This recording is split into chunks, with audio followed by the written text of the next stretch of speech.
Ever heard the sea's melody through a sailor's whistle? Welcome to the world of sand whistlers. In the era before advanced navigational instruments, these skilled sailors held a crucial role aboard 18th and 19th century naval vessels. Their task? Estimating a ship's speed by measuring the rate at which sand streamed out of a special hourglass. Their tool wasn't a high-tech radar or a GPS system, but an hourglass, an instrument as old as time itself. As the sand flowed, so did the ship, and the sand whistler's task was to translate this silent dance into a language the entire crew could understand, the language of music. They would whistle a particular tune or rhythm corresponding to the measured speed, relaying the information to the officer on deck. Imagine the ship's deck, the salty sea breeze, the creaking of their wooden planks, and above all, the unique melody of the sand whistler guiding the ship through the vast ocean. But don't be fooled, this wasn't a role for the faint-hearted. It required a keen sense of rhythm, an exceptional understanding of nautical measurements, and the ability to perform under pressure at sea. The sand whistler had to be as reliable as the North Star, a beacon of guidance in the unpredictable world of the sea. In a way, they were the ship's metronome, setting the tempo for the vessel's journey. A fast rhythm meant a swift current, a slow rhythm, calmer waters. Each whistle was a note in the symphony of the voyage, a melody composed in real time, shaped by the sea itself. The sand whistler's song has long faded into silence, replaced by the hum of modern machinery and digital displays. But their legacy lives on, a testament to human ingenuity and the spirit of exploration. So the next time you hear a whistle, remember the sand whistlers who turned time into tunes. Flowers that never wilt? Meet the Victorian artificial flower arrangers. In the heart of the Victorian era, death was a widely acknowledged part of life, and mourning was an intricate process. The Victorians had an elaborate etiquette for expressing grief, and one of the most visible symbols of this etiquette was the use of flowers. However, the fleeting beauty of fresh flowers posed a problem. They wilted quickly, their bloom fading as swiftly as the lives they were meant to commemorate. Enter the artificial flower arrangers, a group of skilled artisans who turned to an unexpected solution, crafting flowers that wouldn't wilt. They were the unsung artists of the Victorian era, their canvas the petals of roses, lilies and forget-me-nots, their medium a variety of materials from wax to fabric to feathers.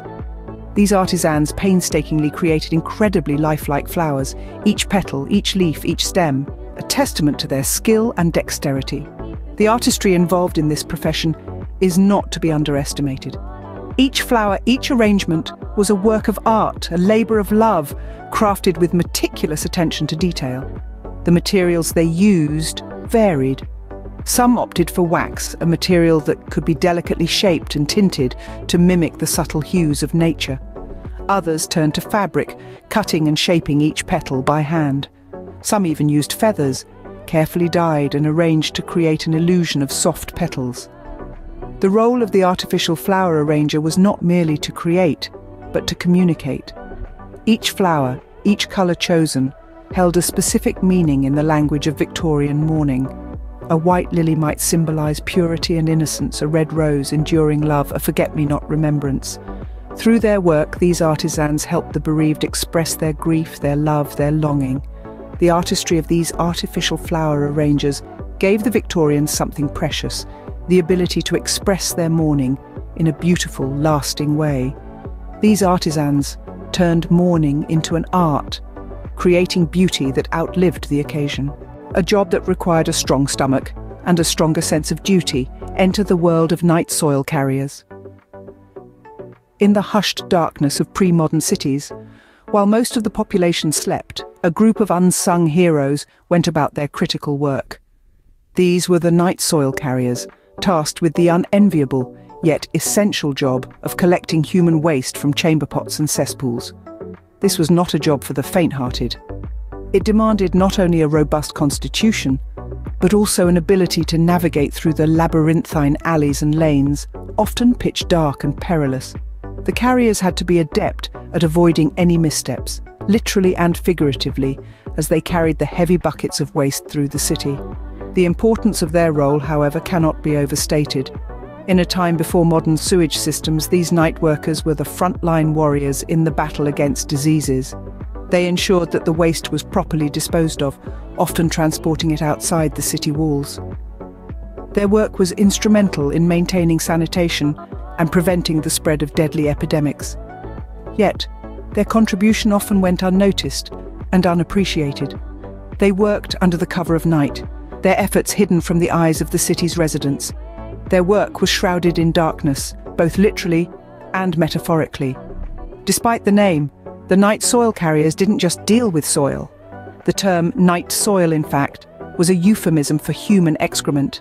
This was a job that required a tolerance for unpleasant odours and an ability to carry out the task without letting the nature of the work deter them. But these carriers were more than just waste collectors. They were the unsung custodians of public health, their work often the thin line between a clean city and a potential health crisis. They were the invisible workers who ensured that the city could wake up to a new day, fresh and clean, free from the remnants of the previous day's waste. The night soil carriers, unsung heroes who kept the cities clean, one night at a time. A job where every bite could be your last. Welcome to the life of a royal food taster. In an era where power struggles were often resolved with treachery and poison, the job of the royal food taster was not just about discerning the subtle flavours of a dish. It was a high-risk, high-stakes dance with destiny. These individuals were the first line of defence for monarchs and nobles, sampling dishes to ensure they were safe to consume. The fear of poisoning was so profound that it often dictated the etiquette of mealtimes. But why was this fear so prevalent? The answer lies in the fact that poison was an easy, covert weapon. It could be slipped into food or drink without detection, making it an effective tool for those with nefarious intentions. Royal food tasters were not just ordinary servants. They were highly trusted individuals, often chosen for their loyalty and courage.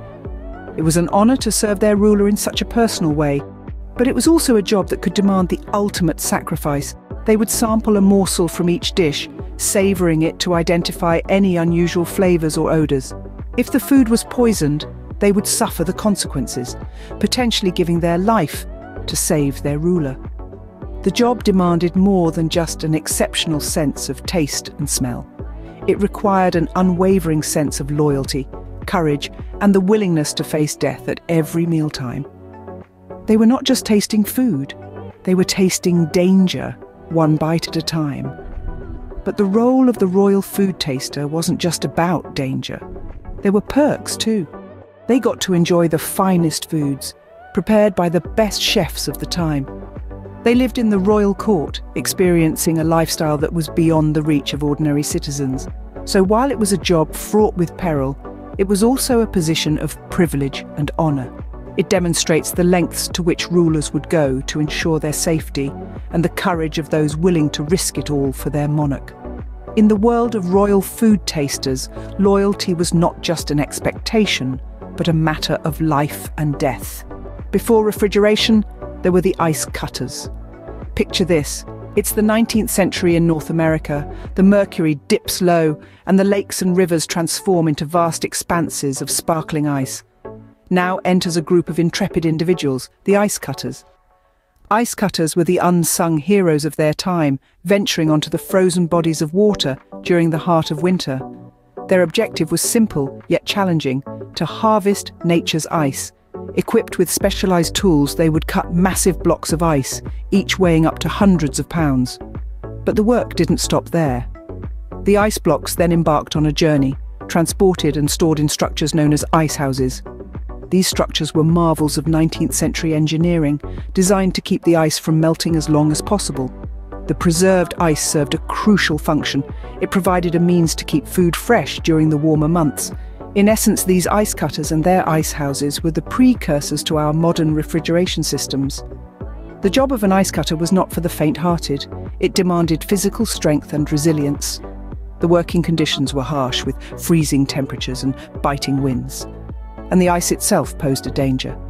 The workers had to navigate potentially unstable ice flows, where a wrong step could mean plunging into the icy waters. Yet, despite the challenges, these individuals undertook this icy adventure. They were driven by the necessity of their work, understanding the importance of their role in food preservation. Their efforts ensured that communities could enjoy fresh food throughout the year, not just in the harvest season. In retrospect, the profession of ice cutters offers a glimpse into the resourcefulness and tenacity of our predecessors. It's a testament to human ingenuity, adapting and harnessing nature's elements for survival and comfort. So, the next time you open your refrigerator, take a moment to appreciate the long journey we've made from ice blocks to ice boxes. Remember the ice cutters, braving the cold to bring a piece of winter to the warmer months.